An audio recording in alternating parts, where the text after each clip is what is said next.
É uma grande alegria, o meu coração está em festa na noite de hoje, em poder conversar sobre o início de uma nova jornada.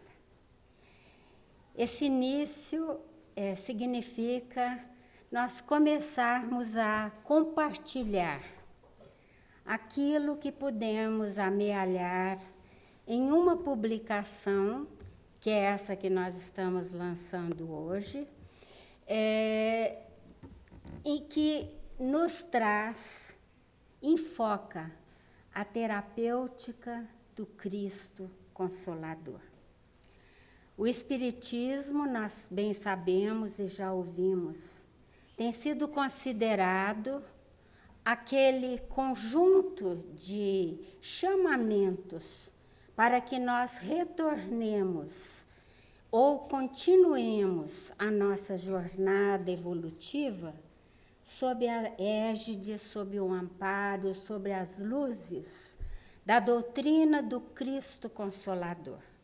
Que nós procuremos os seus ensinamentos, os seus recursos para atravessar aqueles momentos felizes da nossa vida, aqueles em que nos engrandecemos e que conseguimos ultrapassar a nós mesmos em luzes e entendimentos, e também, e principalmente naqueles momentos em que estamos aflitos, naqueles momentos em que a dor nos visita. E os desafios da vida, as dificuldades, são próprias deste estágio nosso. Nós aqui, todos nós que estamos nesse planeta, neste momento, encarnados e desencarnados. Nós todos possuímos o desafio, ou enfrentamos o desafio, muitas vezes muito prazeroso, de nos transformarmos cada vez mais. Todos nós somos chamados, convidados a cumprir a programação que trouxemos para esta existência. Alguns de nós, e todos nós, em algum tipo, em algum nível, enfrentamos alguns momentos em que esses desafios são maiores, em que a dor nos visita, em que sofremos perdas, em que temos que enfrentar algo que gostaríamos que não tivesse acontecido em nossas vidas. E a doutrina espírita, que nos traz a terapêutica do Cristo Consolador como o nosso guia e o nosso recurso, é aquela luz que pode nos indicar o caminho. Para nós conversarmos sobre o sentido e aquilo que nós conseguimos amealhar nesta obra, nós vamos retornar em pensamento há quase 30 anos atrás. E vamos pensar nessa casa, nessa época. Não existia ainda aquele prédio belo, aquele prédio lá da frente. Nós estávamos ainda restritos a esse salão, a parte, o andar de cima, as outras dependências e o saguão de entrada, aquele salãozinho de entrada.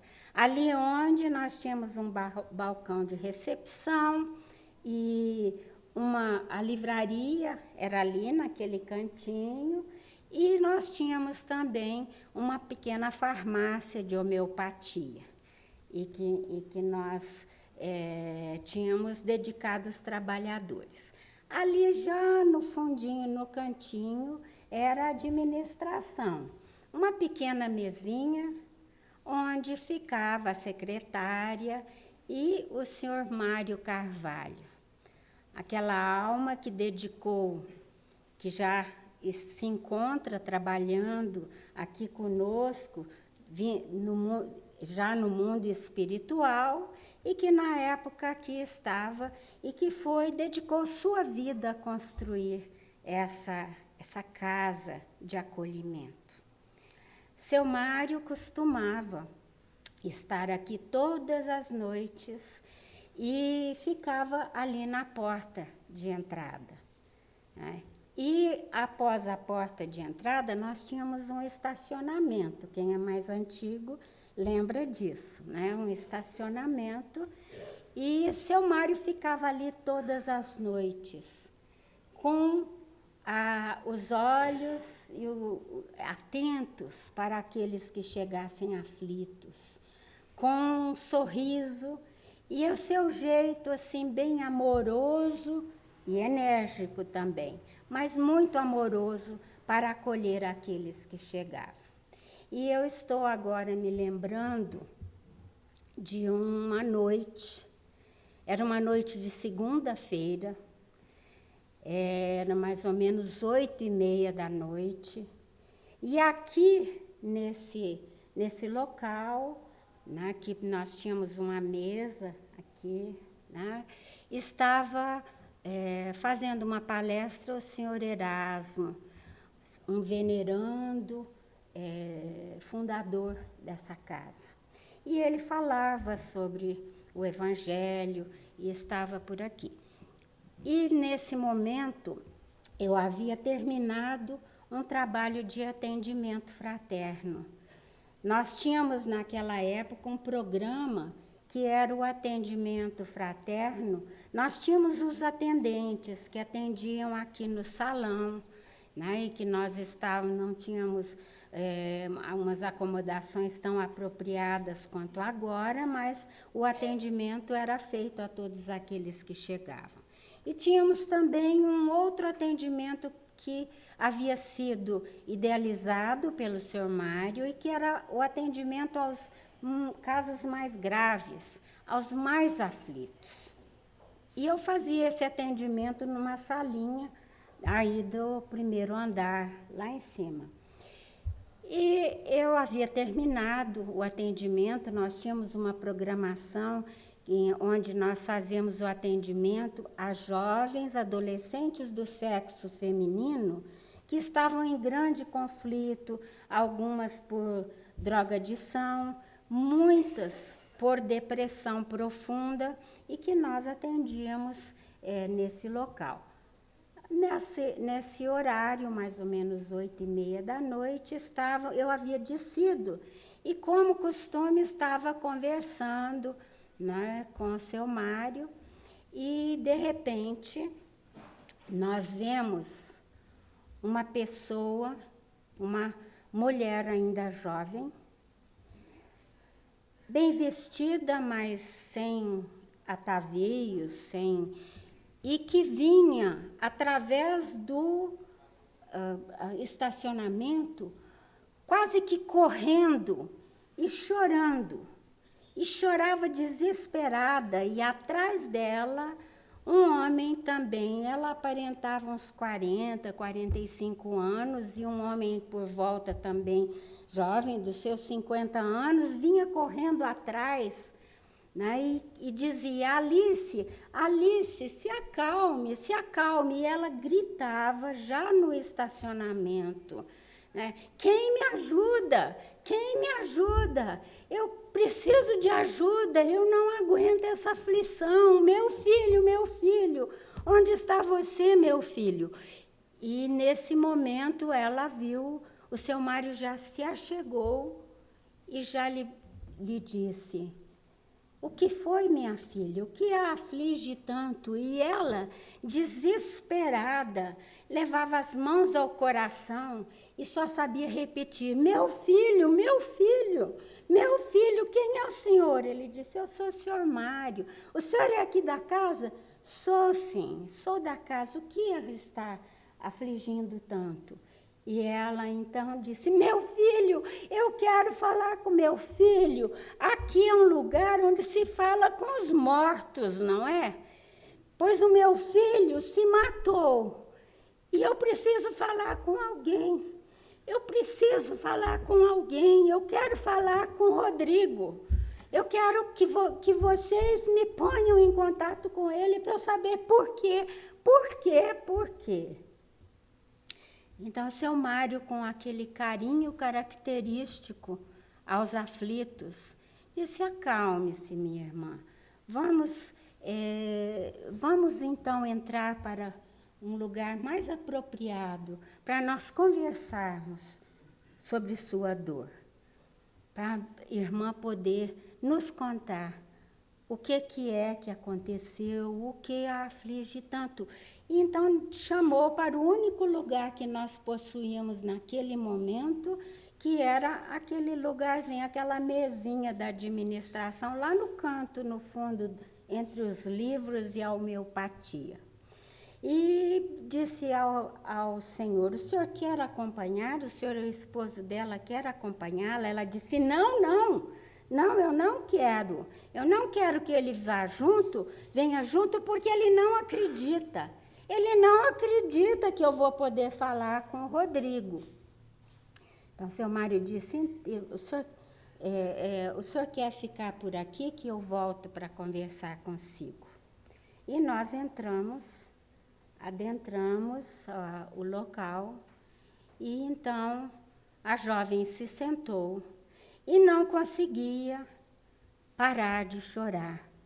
Desesperada, torcia as mãos em desespero e chorava e falava: eu quero falar com o Rodrigo, e repetia o tempo todo num pranto convulsivo. Essa situação é uma situação comum àqueles que chegam, aquelas mães ou pais que chegam desesperados pela morte de filhos jovens, e que, nesse caso, era óbvio que não era alguém que tinha nenhum conhecimento espírita. Então, o seu Mário disse, ao ver aquele desespero, né, eu entrei também, e ele disse: minha irmã, nesse momento, nós podemos fazer o seguinte para conseguir um lenitivo para a sua dor. Nós podemos fazer uma oração. A minha irmã quer fazer uma oração conosco? E ela: eu quero, mas não consigo. Eu não consigo mais falar com Deus.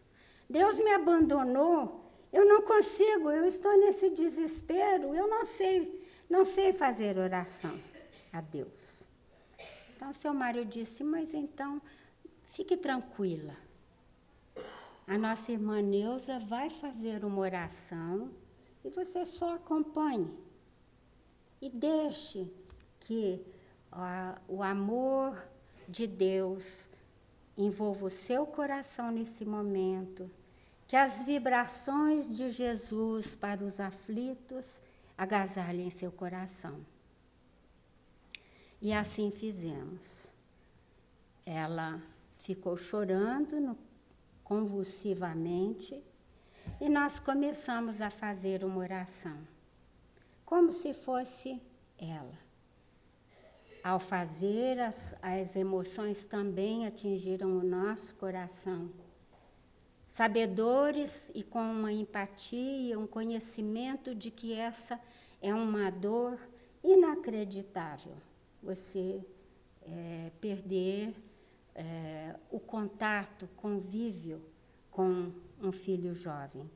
E ainda mais no caso que ela havia dito, ele se matou, então havia sido por suicídio.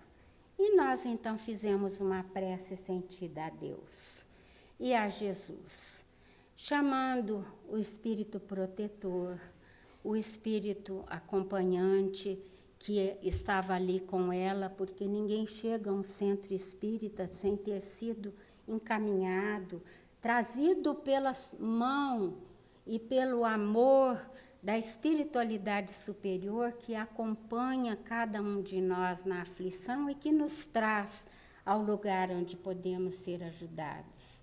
E nós fizemos uma prece sentida, amorosa, uma prece pedindo que os bálsamos divinos caíssem no coração, que houvesse uma abertura amorosa e agasalhante, dos céus para aquela irmã que estava em sofrimento, que o coração dela recebesse naquele momento todas os eflúvios, os fluidos, as vibrações bondosas da espiritualidade, e que ela pudesse então ir acalmando seu coração. E falamos da figura de Jesus, que ali estava e que era aquela figura que tinha dito: vinde a mim, todos vós que estáis cansados, que estáis aflitos, e eu vos aliviarei. Eu tirarei as dores do vosso coração. E a pessoa, a Alice, foi se asserenando. Ela foi transformando aquela aflição, aquele desespero, em uma grande tristeza, que se traduzia no seu rosto pálido pelas lágrimas abundantes que lhe caíam pela face. Era algo suave, uma dor profunda, porém não desesperada. E ela foi se acalmando. E nesse momento, seu Mário disse: agora, minha irmã, que nós estamos agasalhados pelo amor de Deus, eu vou lhe deixar com a nossa irmã Neuza. E você vai poder conversar, vai poder desabafar, vai poder contar tudo o que aconteceu, vai poder ser orientada do que você pode fazer nesse momento tão difícil. E eu vou sair porque quando nós falamos das dores mais profundas da alma, nós precisamos de um ouvido atento que nos dê confidencialidade, que seja entre você e a irmã que lhe vai ouvir. E saiu da sala para ir conversar com o esposo da Alice, que havia ficado desorientado, desavorado na porta do centro. Depois ele me conta. E essa irmã, então, foi capaz de, naquele momento, em uma situação emocional menos desesperada, porém profundamente sofrida, falar do que havia acontecido com Rodrigo, o seu filho. Ela havia perguntado também, e isso é importante eu trazer, que ela perguntou ao senhor Mário: é possível que eu faça isso aqui, que eu fale com meu filho Rodrigo, que se foi? E a resposta do seu Mário, perfeitamente correta, tudo é possível, segundo a bondade e a misericórdia de Deus. E ali se iniciou, então, o que eu estou relatando é um momento do acolhimento. É uma das funções que a gente coloca no livro e estende, explanando como é que nós fazemos e o que acontece, quais são os elementos do acolhimento fraterno. Quando em dificuldade, nós passamos, quando somos atendidas, ou quando nos atendemos, ou atendemos a alguém da nossa afetividade, algum amigo, ou o nosso próximo, se estamos trabalhando na casa espírita, nós utilizamos alguns momentos ou funções, como eu chamo no livro. E essas funções ou momentos são um primeiro momento de acolhimento, onde a pessoa possa sentir que chegou, que está amparada pela paternidade divina, que faz parte dessa fraternidade universal que nos agasalha, que é membro da grande família de Deus e que ali tem o direito de ser acolhida pelo seu próximo, porque Deus nos auxilia auxilia um filho através do outro filho. Então, Deus nos auxilia através dos seus filhos que já compreenderam e que já sabem que fazem parte da família universal, divina. Então, esse amparo do Filho de Deus pelo Filho de Deus é o que caracteriza essa função, esse momento do acolhimento. Esse momento do acolhimento também, ele necessita alguns elementos que mudem o quadro da desesperação e que traga uma psicosfera, uma vibração mais calma, mais adequada. Calma não quer dizer indiferente, é profundamente sofrido ainda nesses casos, mas não é desesperada. A desesperação nos isola e faz com que nos sintamos não parte dessa grande família.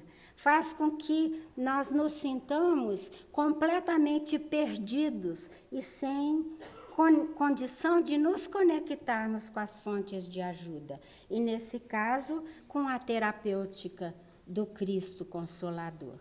Então, o que foi feito nessa condução magnífica do seu Mário, desse acolhimento a essa pessoa, a Alice, foi,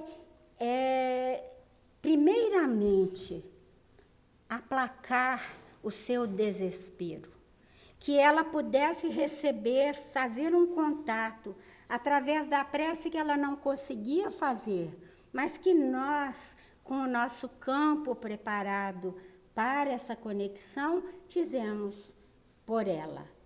Então, ela conseguiu receber esse primeiro alívio. Ela entrou naquilo que no livro nós chamamos, que é o campo crístico. O campo crístico, nós, por algumas concepções equivocadas, nós, às vezes, aprendemos que Cristo, que Deus, estão lá em cima, bem longe, e que nós até precisamos de intermediários para nos conectarmos com a divindade. Mas isso não é verdadeiro. O campo crístico, o campo do amor, a ajuda de Jesus, a proximidade de Jesus Cristo, na sua vibração crística, se encontra à nossa disposição. São campos vibratórios, como são os campos que nós sintonizamos ali no controle remoto e colocamos num canal da televisão que vai nos dar um programa que nós desejamos. O campo de amor divino está em tudo. Nós estamos banhados nesse campo. Por que não sentimos muitas vezes o consolo, o amparo, a proteção, a pacificação deste campo? Porque não fazemos o contato. Então, na função do acolhimento, quando nós estamos fazendo isso conosco mesmo, repito, ou com o nosso próximo, o primeiro passo para nos acolher, é nos colocar nesse campo propício de vibrações. E como que nós fazemos isso? Através dessa pacificação que nos coloca em contato com esse campo. Então, a gente faz assim, mas não é lá em cima. Continuo dizendo que é aqui, em todos os lugares. Basta a nossa abertura de coração. E todos nós temos esse direito e essa possibilidade do contato direto com Deus enquanto Pai, de amor e de bondade, compreendendo que Deus não é essa figura personalista, antropomorfa, com forma humana, e que está lá em cima, um Deus julgador e um Deus que olha nossos pecados e que fica... Deus nos ultrapassa em entendimento, exatamente por ser uma concepção de um mistério no sentido da sua magnitude, e Jesus procurando trazer uma compreensão melhor, que nos desse esse conforto de buscá-lo, e de buscar essas vibrações, ele chamava Deus de Pai, Abba, que quer dizer paizinho, colocando bem próximo de nós. Allan Kardec, quando perguntou sobre a divindade para os espíritos que compunham e que traziam as revelações da codificação, ele perguntou: o que é Deus? E a resposta foi: a inteligência suprema, absolutamente por falta de palavras para nos dizer. Mas Jesus nos informou que Deus é a fonte primeira, é o Criador, e é aquela fonte na qual nós podemos beber em qualquer momento das nossas aflições.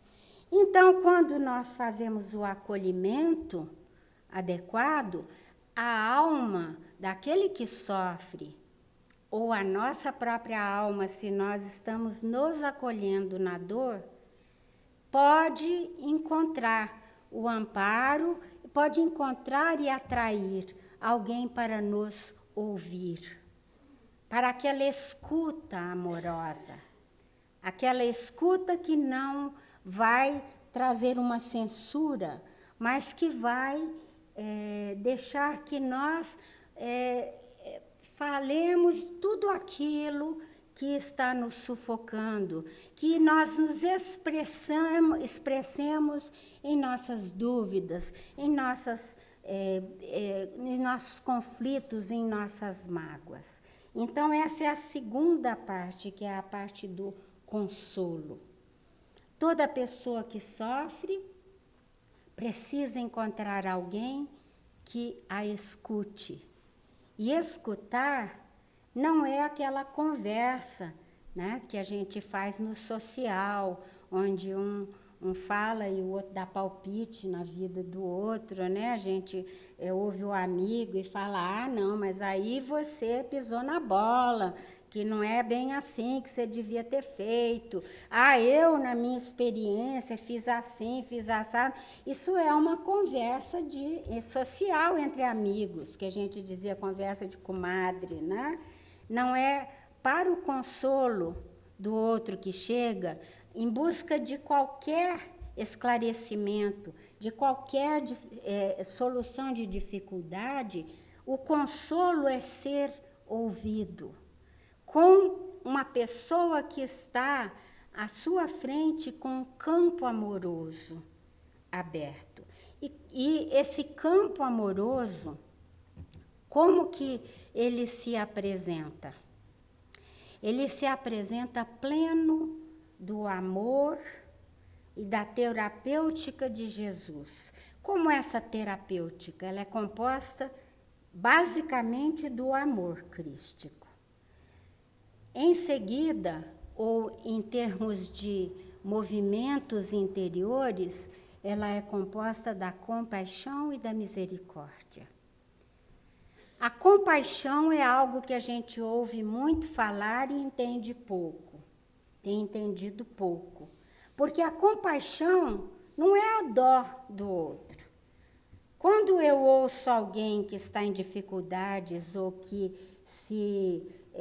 está sentindo um grande remorso, uma grande culpa, ou que fez algo muito equivocado, né?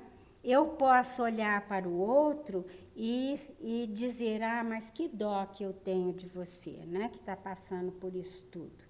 Só que essa dó, ela tem um pouco de uma mensagem assim, olha aí, olha eu aqui, que sinto dó de você porque eu não estou nessa categoria. Eu estou um pouco acima disso, então eu olho para você e você me dá tanta pena. Isso às vezes é usado até nas brigas, né? Quando a gente discute, principalmente discussão de casal, ou às vezes até entre amigos, diz, eu tenho muita dó de você. E essa dó, né, é esse tipo de ação que não consola aquele que se expõe.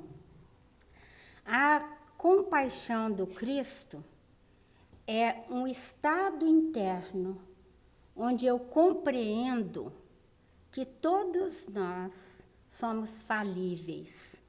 Todos nós fazemos parte dessa humanidade e estamos em um estágio evolutivo em que nós não somos anjos. Somos perfectíveis, mas estamos longe de sermos perfeitos.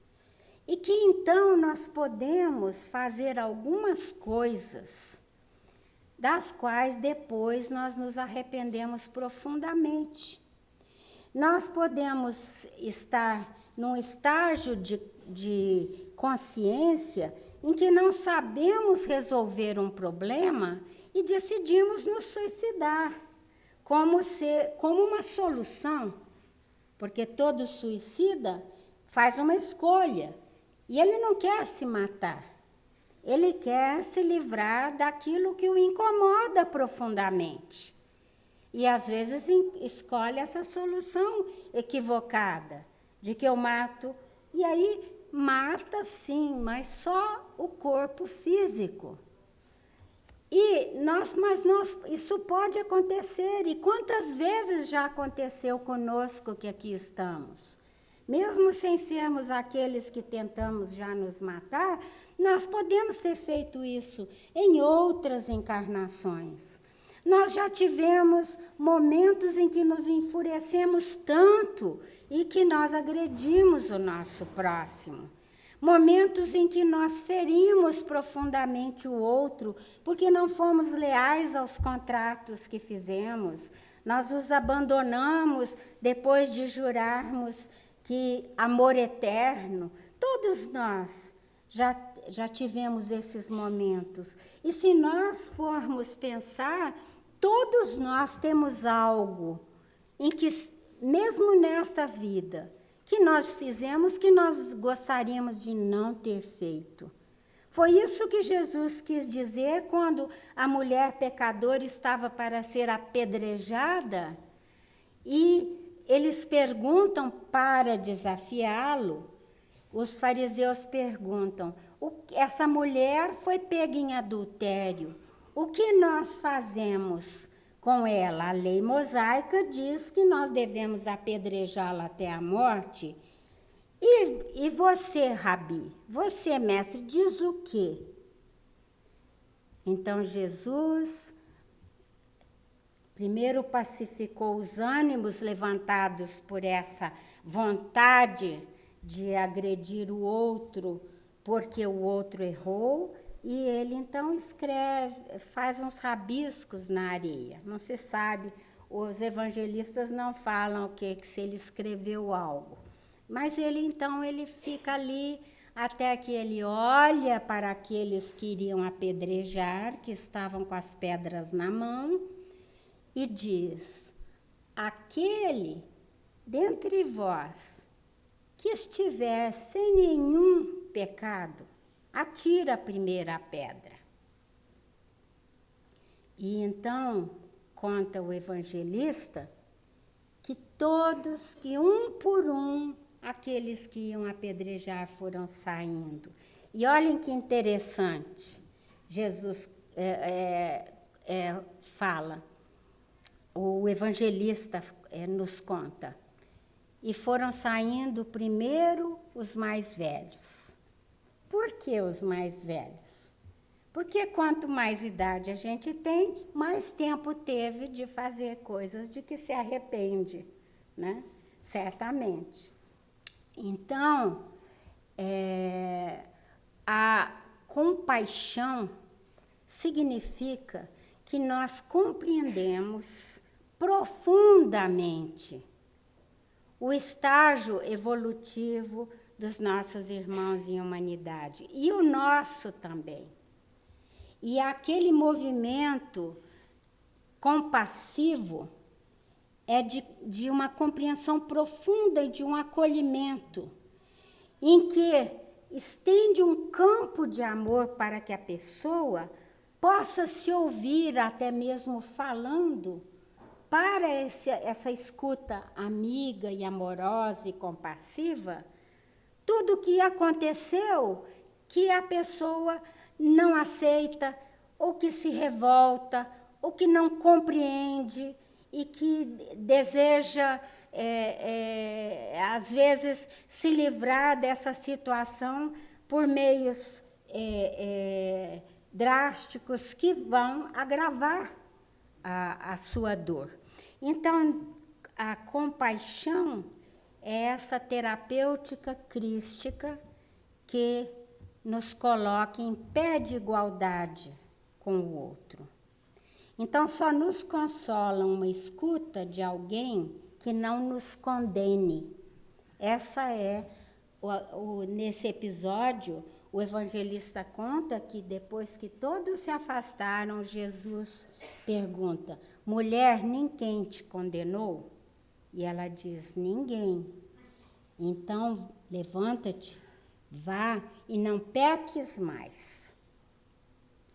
Aí, outra lição profunda do mestre. Pecado, eu sempre menciono isso, é uma palavra que significava em aramaico, não o que a gente entende por pecado, significava mirar o alvo e não acertar. É uma palavra que vinha da tradição dos arqueiros, né? Então, ele mirava o alvo com a sua flecha e não acertava. Então, o que Jesus estava dizendo para a mulher pecadora? Vá e escolha outro caminho. Não repita este caminho que lhe trouxe tanto de sabor. Acerte, aprume a sua mirada para acertar o alvo. Escolha outro caminho. E aí vem, então, a ferramenta da misericórdia divina. Da misericórdia que faz parte da terapêutica do Cristo. A misericórdia, então, é aquela situação onde a pessoa, depois de se dar conta, de ter uma escuta, de se dar conta de si mesma, de se conhecer, ela decide, ela sente, conscientiza-se de que aquele caminho não era o correto, que ela errou o alvo. Nesse sentido, pecou, né? Errou o alvo. Ela compreende, muitas vezes ela sente um grande remorso. Ela compreende que aquele não é o caminho, a pessoa. Então, ela pode passar para um segundo passo da misericórdia. E esse segundo passo, então, é a decisão do que eu vou fazer com essa situação. O que eu vou fazer com esse conflito? O que eu posso fazer com essa dor? No caso da Alice, não era simplesmente se matar, como ela dizia, para ir se encontrar com o seu filho que havia se suicidado, porque isso não aconteceria. Um outro engano, equívoco, não consertaria o primeiro equívoco. Então, a pessoa, ela se conscientiza e depois ela toma uma decisão de novo caminho e depois, então, é orientada, no caso nosso do atendimento fraterno, ela é orientada, esclarecida e é orientada sobre como ela poderá usar, que ferramentas ela utilizará para renovar a sua caminhada. Então, essa dinâmica significa um acolhimento, um momento de consolação através da compaixão e da misericórdia à disposição de todos nós, e nessa decisão de se utilizar das ferramentas, então a consolação se aprofunda, a pessoa se esclarece sobre a natureza divina, ela compreende aqueles caminhos que são os mais produtivos, através do seu esclarecimento, e ela se encaminha para essas atividades. Então, o sentido profundo disto tudo é que quando o cristão pronuncia esses dizeres, são do nosso espírito amigo Emmanuel, mentor. E eu cito várias vezes esses mentores no livro. Então, ele nos diz que quando o cristão pronuncia as sagradas palavras Pai Nosso, está reconhecendo não somente a paternidade de Deus, mas aceitando também por sua família a humanidade inteira. E ao fazer isso, uns auxiliam os outros. Logo no início do livro, eu convido a cada um sentir dentro de si o seu chamamento.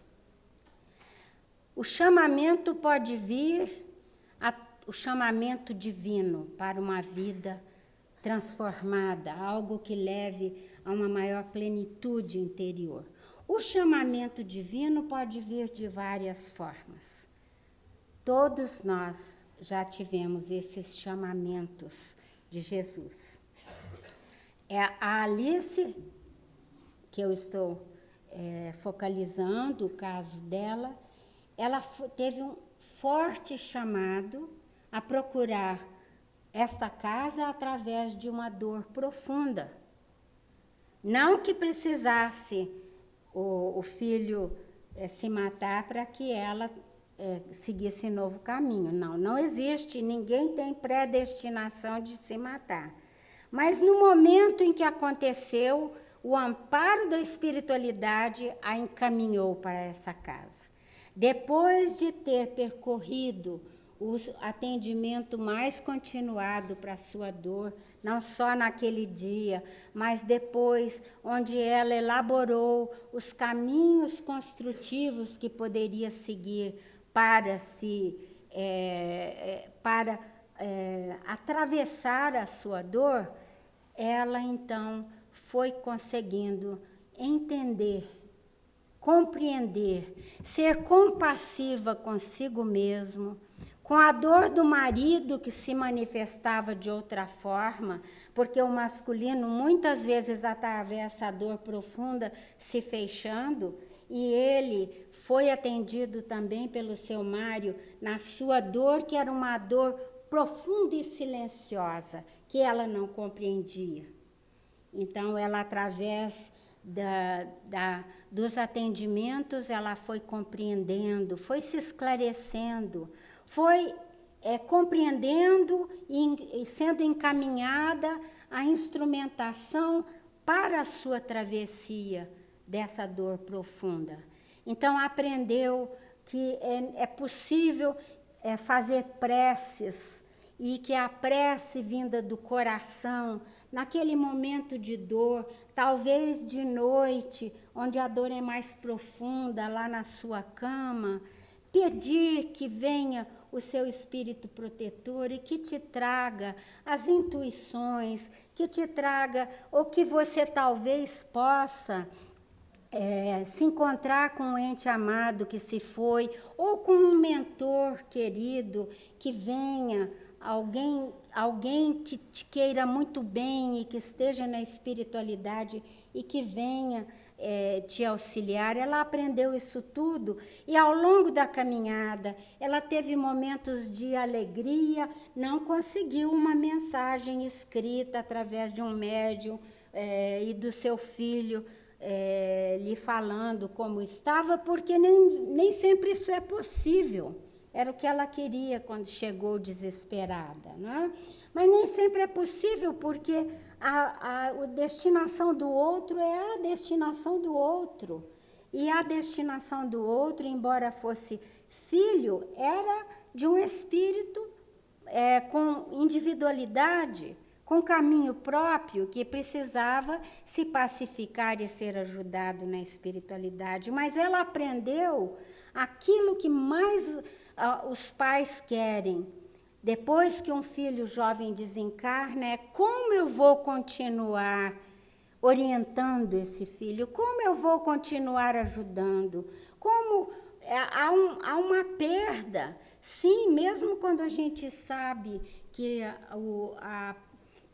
o espírito é imortal e que só o corpo morre, ainda assim é a dor da separação, a perda do que poderia vir a ser, que ocorre em toda separação, até mesmo amorosa de casais. Aquele vir a ser, aquilo que não se concretizou e que eu desejava tanto. Essa é a perda.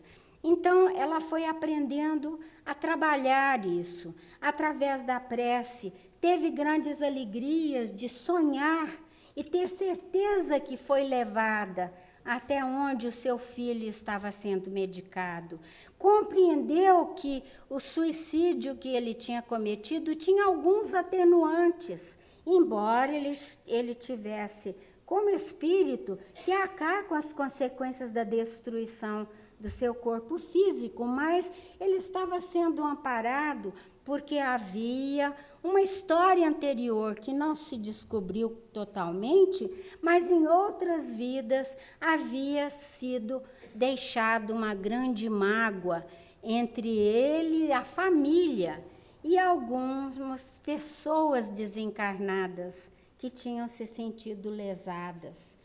Esses são aqueles que não conseguiram também se libertar na espiritualidade, perdoar, não tiveram e que estão sofrendo um processo terapêutico também, né? Se tem a felicidade daquele que é o influenciado por eles vir buscar uma casa espírita, porque aqui essas pessoas desencarnadas, que são pessoas com personalidade, são aqueles que aqui viveram e que muitas vezes estão há dezenas de anos presos àquele rancor, àquela mágoa, ao desejo de vingança e que ficam espreitando as fragilidades. E a fragilidade daquele que um dia não se reconciliou com o outro, aquele que um dia cometeu algo contra o seu irmão em humanidade,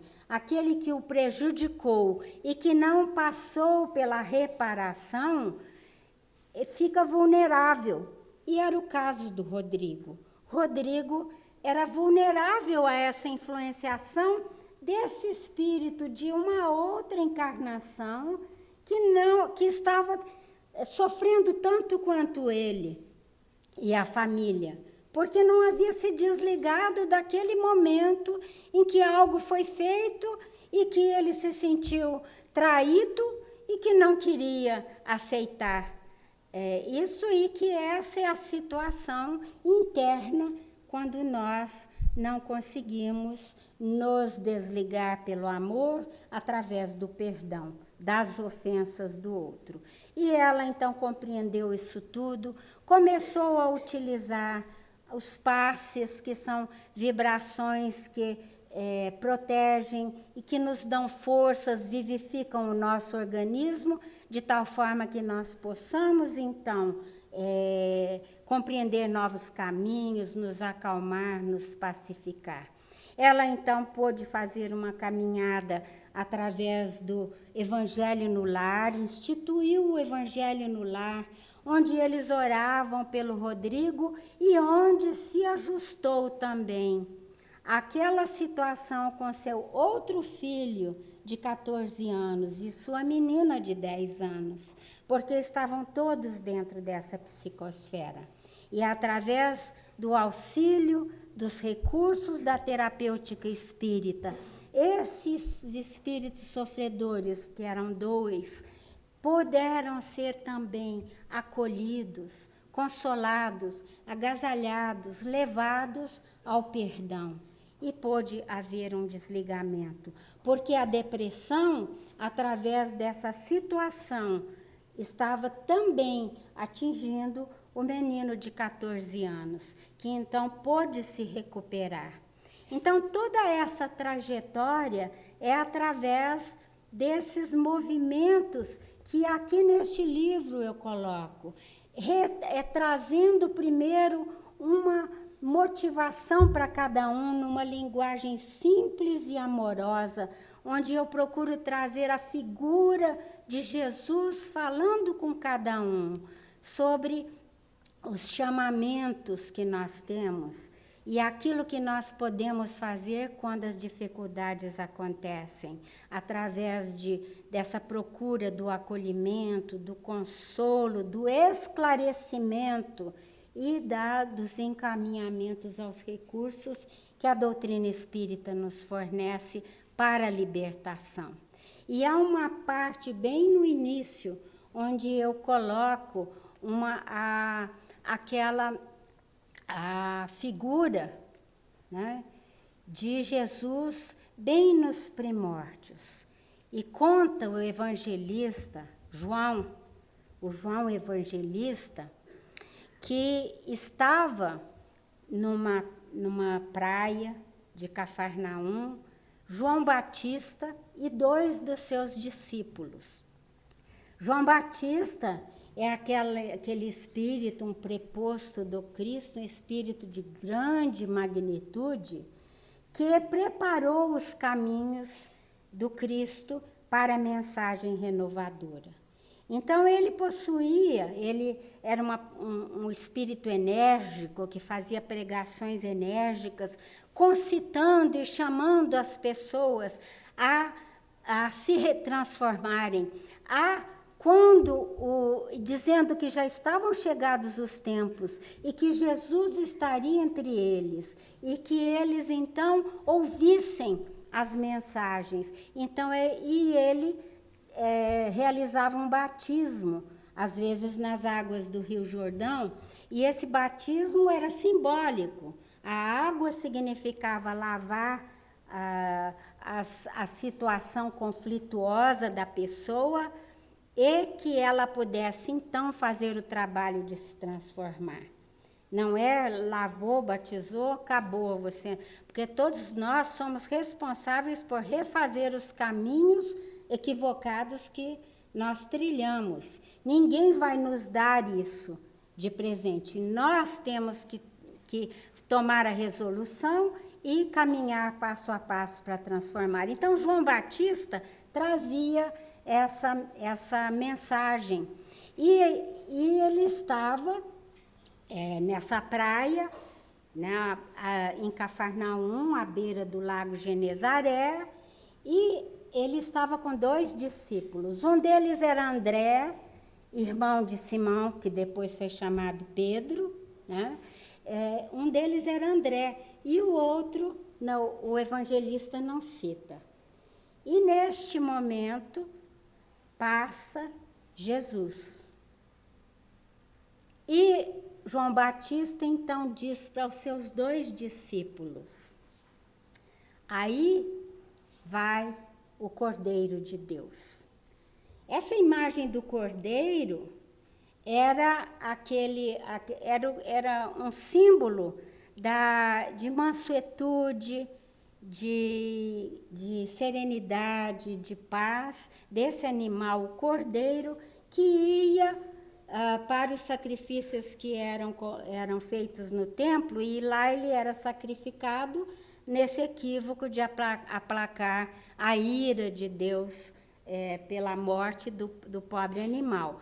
Então, ele era chamado que o Messias, ou o mestre, aquele enviado que chegaria, ele iria ser o mestre do amor, como foi, e da mansuetude, da serenidade e da paz. E então, ele passa e João Batista fala, e segue o Cordeiro de Deus. Os 2 discípulos dele imediatamente foram atrás de Jesus, querendo conversar com ele. E Jesus se vira e diz assim, que buscais? E então, conta o evangelista que eles conversaram um pouquinho, e Jesus os convidou para ir à sua casa, onde ele se hospedava, e, a partir daí, eles se transformaram em discípulos do Cristo e o seguiram por toda a sua jornada. Discípulos do Cristo. É um convite que eu faço nesse livro, a que todos nós nos tornemos discípulos do Cristo. Todos que estão aqui foram chamados. E todos podem ouvir em seu coração, nesse momento, Jesus dizendo, que buscais? Que buscais? O que busca você, meu irmão, minha irmã, nessa casa? O que busca o seu coração? E o chamamento é para se tornar um discípulo do Cristo. O que é um discípulo do Cristo? Não é algo extraordinário. Aqueles eram homens comuns, pescadores, homens do povo, um cobrador de impostos, o Levi. Quer dizer, que se transformou no apóstolo Mateus. Todos eles eram homens comuns que sentiram o chamamento quando Jesus perguntou para eles se queriam segui-lo. Eles disseram, estou pronto. Alguns deles. Outros ouviam as suas palavras e os seguiam, se transformaram naqueles 70 que Jesus mandava à frente, anunciando o reino. Eram pessoas comuns. No entanto, ouviram o chamamento para ser discípulo. Discípulo é só um aprendiz. Nós somos aprendizes de tantos, não é? Temos que ir à escola, tem os nossos professores, os mestres e tudo mais. Por que não aprendiz do maior mestre de todos os tempos?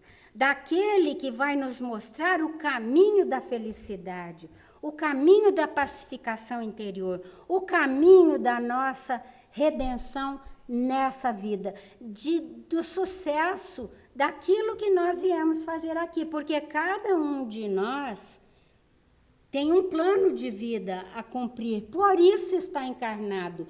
E mais profundamente ainda, está aqui numa casa espírita, nessa noite, ouvindo tudo isso, e sendo convidado, inclusive, a ler como é que nós fazemos essa caminhada interna e para o nosso próximo. Que buscais? Respondamos com o nosso coração para a nossa felicidade, para que nós nos transformemos. Essa a tarefa que nós viemos aqui, responder ao chamamento. Senão, não estaríamos aqui. Não existe acaso, meus irmãos. Não existe coincidências. Alice não apareceu naquela porta chorando por acaso. Eu não estava ali por acaso, nem o seu Mário. São encaminhamentos da espiritualidade. E toda uma jornada se abre à frente de cada um de nós. E então, para concluir esse chamamento, eu vou trazer um soneto que eu coloquei também, falando de acolhimento, no 3º Congresso Espírita, ao terminar a minha fala, porque é belíssimo. O nosso, ele se encontra no livro, e é um momento em que eu falo de um missionário porque o discípulo que se dedica se transforma em um apóstolo, né? E depois o apóstolo cumpre uma missão, muitas vezes, de entregar a sua vida em prol da mensagem que traz. Assim como todos os 12 discípulos iniciais, todos eles, menos João Batista, entregaram sua vida para o reforço, para a confirmação da mensagem do Mestre.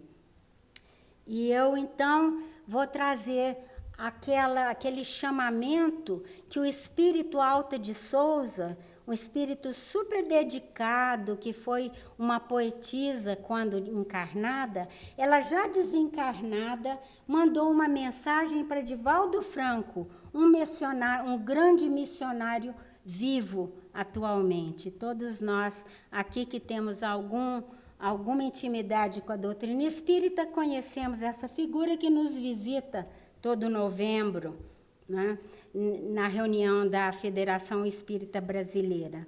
E ele tinha só 27 anos, em 1954, quando ele foi ao Chico Xavier. E ele era um jovem cheio de entusiasmo. Hoje em dia ele tem, me parece que 88 anos, né? Ele tem 88 anos e realizou uma obra extraordinária de divulgação do Espiritismo no mundo inteiro e possui uma obra onde ele atende em Salvador, no bairro Pau da Lima, ele orienta e educa milhares de crianças, já adotou mais de 600 filhos adotivos e criou, e são milhares de almas socorridas em Salvador. E ele tinha 27 anos e estava procurando o seu caminho para seguir, estava buscando, estava respondendo ao chamamento do Cristo, e ele vai ao Chico Xavier e coloca essa vontade, né, de trabalhar na doutrina. E então eu concluo com a mensagem de Alta de Souza Espírito para ele, conclamando, deixando a mensagem como uma conclamação a cada um de nós, como um chamamento a cada um de nós. Ela, então, ditou o seguinte soneto, chama Agora, Alta de Souza. Agora, enquanto é hoje, eis que fulgura o teu santo momento de ajudar. Derrama em torno compassivo olhar, estende as mãos aos filhos da amargura. Repara, aqui e além, a desventura caminha ao léu, sem pão, sem luz, sem lar. Acende o próprio amor, faze brilhar a tua fé tranquila, doce e pura. Agora, eis o momento decisivo. Abre teu coração ao Cristo vivo. Não permitas que o tempo marche em vão. E ajudando e servindo sem cansaço, alcançarás, subindo passo a passo, a glória eterna da ressurreição. Que a paz de Jesus esteja conosco.